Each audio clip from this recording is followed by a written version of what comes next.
Hello everyone, welcome to my channel. We will learn today teaching aptitude. आज हम लोग teaching aptitude जानेंगे। यहाँ से आपके लिए 15 क्वेश्चंस होंगे। ये सभी क्वेश्चन ना केवल केवीएस के लिए बल्कि एनवीएस के लिए भी महत्वपूर्ण होंगे। सो वीडियो को स्किप ना करें, पूरा वीडियो देखें और अपने नॉलेज को इंक्रीज करें। अगर आप हमारे चैनल पर नए हैं तो जल्दी से चैनल को सब्सक्राइब कर लें ताकि हर वीडियो का नोटिफिकेशन सबसे पहले आपको मिले। अगर आप केवीएस, एनवीएस, सीटेट की तैयारी कर रहे हैं तो बेशक ये वीडियो आपके लिए बहुत ही महत्वपूर्ण है। तो पहले क्वेश्चन को आप जानें। बालक में बुरी आदतों के विकसित होने का मुख्य कारण है। आप प्रश्न को समझ लें। यहाँ पूछा जा रहा बालक में बुरी आदतों के विकसित होने का मुख्य कारण है। फर्स्ट नंबर में एकाकीपन, सेकंड नंबर में सामाजिक तुष्टीकरण, थर्ड नंबर में पारिवारिक झगड़े, फोर्थ नंबर में इनमें से सभी। आप पहले नंबर क्वेश्चन को समझें, उसके बाद इसका उत्तर दें। ओके, इट्स आंसर इज 4, इनमें से सभी। देखिए, बालकों में बुरी आदतों के निर्माण में मनोविज्ञान, पारिवारिक, सामुदायिक सभी प्रकार के कारक उत्तरदायी होते हैं। यानी ये भी है, सामाजिक तुष्टीकरण भी है, पारिवारिक झगड़े, यानी ये सभी उत्तर होंगे। Okay, come to the second number question. विकास के किस आयाम के संबंध में पियाजे व कोहलबर्ग के विचार समान है?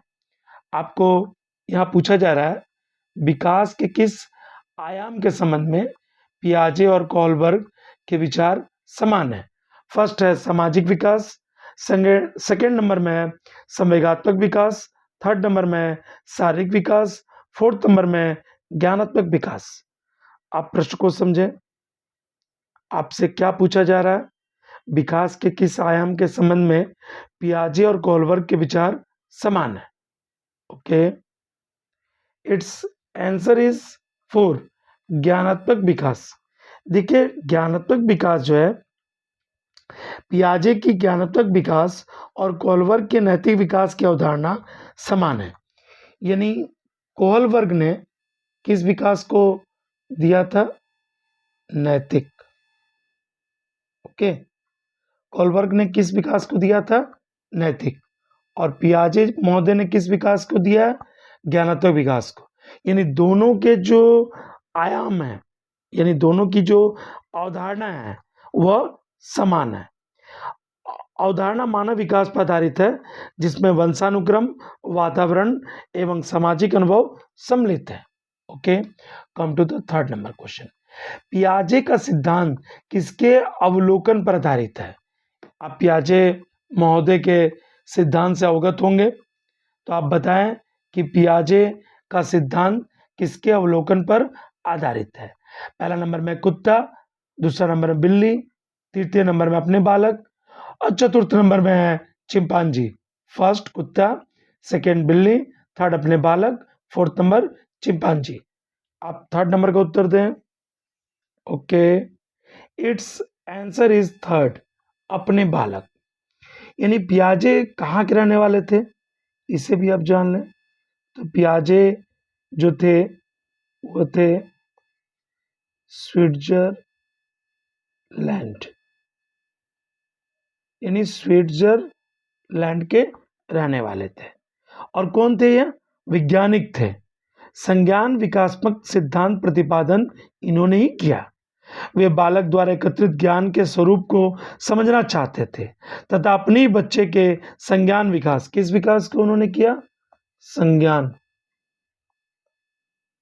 अपने ही बच्चे के संज्ञान विकास। ओके, इससे भी आप अवगत हो जाए। अपने ही बच्चे के संज्ञान विकास का अध्ययन आरंभ कर दिया इन्होंने। Okay, come to the 4 number question. निम्न में से किसका संबंध प्रकृतिवाद से है? फर्स्ट पियाजे, second Rousseau, third Skinner, fourth Freud. आप बताएं किसका संबंध प्रकृतिवाद से है। ओके, आप फोर्थ नंबर का उत्तर दें। Okay, it's answer is second, Rousseau. यानी रूसो जो थे वो कौन थे? वह प्रकृतिवादी प्रकृतिवादी ओके। रूसो कौन थे? प्रकृतिवादी शिक्षा का प्रबल समर्थक थे। एडमंस ने रूसो के विषय में लिखा है, कदाचित रूसो सबसे प्रमुख प्रकृतिवादी थे। जिसने शिक्षा पर जो लिखा है वह शायद ही किसी ने कभी नहीं लिखा। यानी आपसे यह पूछा जा रहा है कि किसका संबंध जो है वो प्रकृतिवादी से है, तो आप बेशक कह सकते हैं रूसो का संबंध जो है वह प्रकृतिवादी से है। Come to the 5th number question. बार बार दोहराने से अधिगम को बढ़ावा मिलता है, किस नियम से इसकी पुष्टि होती है? फर्स्ट है अभ्यास का नियम, सेकंड है प्रयास का नियम, थर्ड है दोहराने का नियम, फोर्थ है अनुकरण का नियम। यहाँ आपसे पूछा जा रहा है बार बार दोहराने से अधिगम को बढ़ावा मिलता है, किस नियम से इसकी पुष्टि होती है? आप इसका उत्तर दें 5th नंबर का। इसका सही उत्तर क्या होगा? Okay, it's answer is first, अभ्यास का नियम। देखिए अभ्यास का नियम क्या होता है? तो अभ्यास का नियम उपयोगिता या अनुपयोगिता सिद्धांत पर आधारित होती है। इसका उपयोग बार बार करने इसका अभ्यास उतना ही अधिक रहता है और वह उतना ही अधिक दृढ़ भी होता है। ओके, यानी बार बार जब आप दोहराते हैं इसे हम क्या कहते हैं, किसका बढ़ावा मिलता है? तो अभ्यास का नियम को बढ़ावा मिलता है।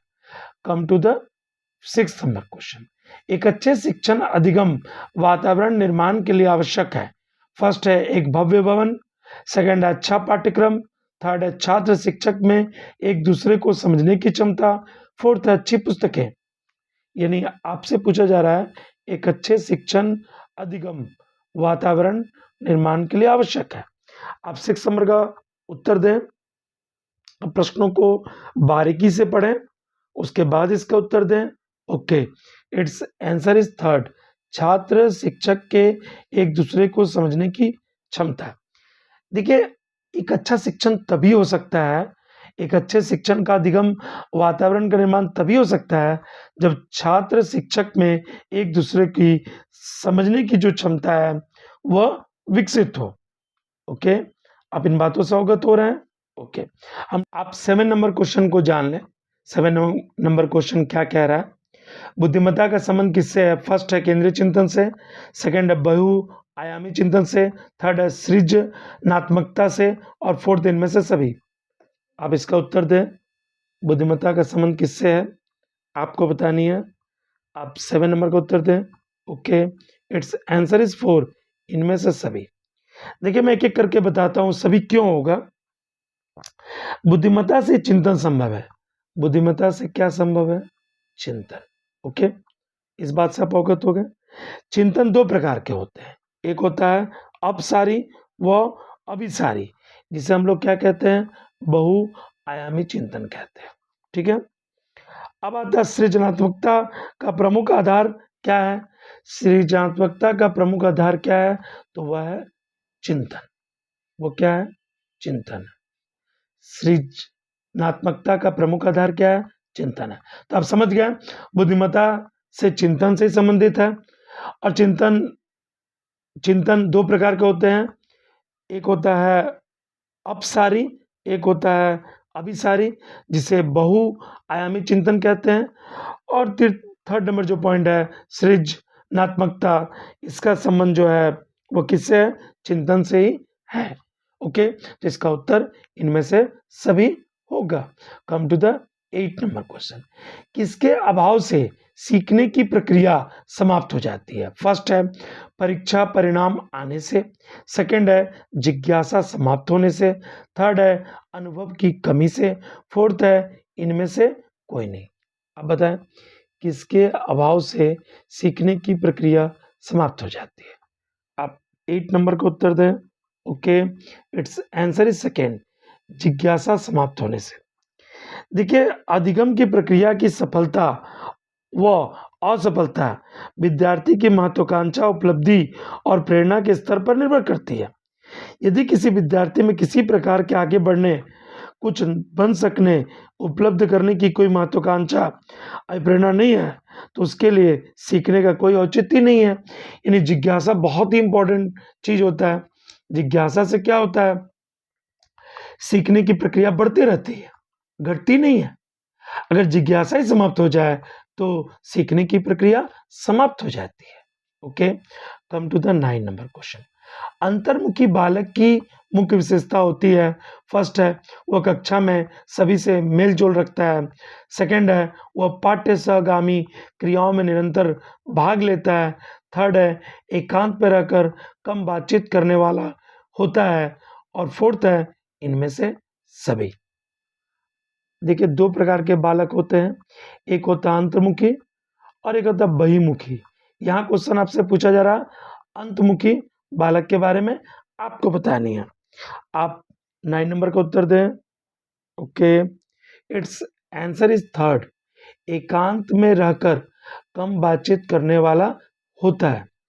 तो आप कैसे समझ रहे हैं इस चीज को, मैं समझा रहा हूं। एकांत में रहकर कम बातचीत करने वाला होता है, तो आप समझे। अंतर्मुखी व्यक्तित्व उन व्यक्तियों का होता है जो सर्वदा अपने आप में ही खोए रहते हैं। प्राय वे व्यवहारिक जीवन में कम कुशल होते हैं। जो जो व्यवहारिक जीवन होता है ना, जो सोशलाइजेशन होता है उसमें कम कुशल होते हैं। व्यवहारिक जीवन में वो क्या होता है, अंतर्मुखी बालक कम कुशल होते हैं। वो क्या होता है, अपने आप में ही खोए रहते हैं। Okay, come to the 10 number question. Pavlov ने अधिगम का कौन सा सिद्धांत प्रतिपादित किया? फर्स्ट है बहुक्रिया, सेकंड है आंशिक क्रिया जिसे हम लोग आंशिक कहते हैं। ओके, इसे क्या कहेंगे, आंशिक क्रिया। थर्ड है अनुकूलित क्रिया, अनुक्रिया। और फोर्थ है पाठ्य क्रिया। मैं एक बार फिर से ऑप्शन पढ़ दे रहा हूं। फर्स्ट है बहुक्रिया, सेकंड है आंशिक क्रिया, थर्ड है अनुकूलित अनुक्रिया, फोर्थ है पाठ्य क्रिया। अब बताइए, पावलो महोदय जी ने अधिगम का कौन सा सिद्धांत प्रतिपादित किया? आप 10 नंबर का उत्तर दें। इसका सही उत्तर क्या होगा? Okay, it's answer is third, अनुकूलित अनुक्रिया। अब यह अनुकूलित अनुक्रिया क्या होती है? इस सिद्धांत को क्लासिकल कंडीशनिंग, इसे हम लोग क्या कहते हैं? इसे क्लासिकल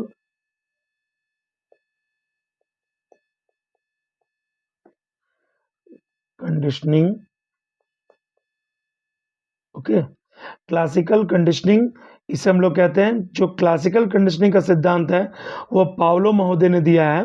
ठीक है, इसका मूल आधार मानव की परिस्थिति अनुकूल व्यवहार है। इसमें पावलो ने कुत्ते का प्रयोग किया था। पावलो ने अध्ययन के लिए किसका प्रयोग किया था? तो डॉग का। ये भी क्वेश्चन पूछा जाता है। पावलो ने किसका प्रयोग किया था अध्ययन के लिए? तो कुत्ते का प्रयोग किया था। और पावलो महोदय ने कौन सा सिद्धांत दिया था? क्लासिकल कंडीशनिंग का सिद्धांत दिया था, जिसमें उन्होंने क्या बताया था? अनुकूलित अनुक्रिया। Okay, come to the 11 number. मनोविज्ञान का ज्ञान उपयोगी है। फर्स्ट शिक्षक के लिए, सेकंड अभिभावक के लिए, थर्ड विद्यालय प्रशासक के लिए, फोर्थ इनमें सभी के लिए। आपको बतानी है मनोविज्ञान का ज्ञान किसके लिए उपयोगी है। आप 11 नंबर का उत्तर दें। ओके, इट्स आंसर इज 4, इनमें से सभी। देखिए, इनमें से सभी के लिए है, क्यों है? शिक्षण परिस्थिति में शिक्षार्थी और शिक्षक का स्थान महत्वपूर्ण होता है। ठीक है, इसके अतिरिक्त अभिभावक और संस्था संचालन प्रशासन को भी महत्वपूर्ण भूमिका होती है। तो शिक्षा मनोविज्ञान का जब अध्ययन करते हैं तो ये शिक्षक के लिए भी है, अभिभावक के लिए भी है और विद्यालय प्रशासक के लिए भी उतना ही महत्वपूर्ण है। Okay, come to the 12 number. वृद्धि एवं विकास में क्या संबंध है?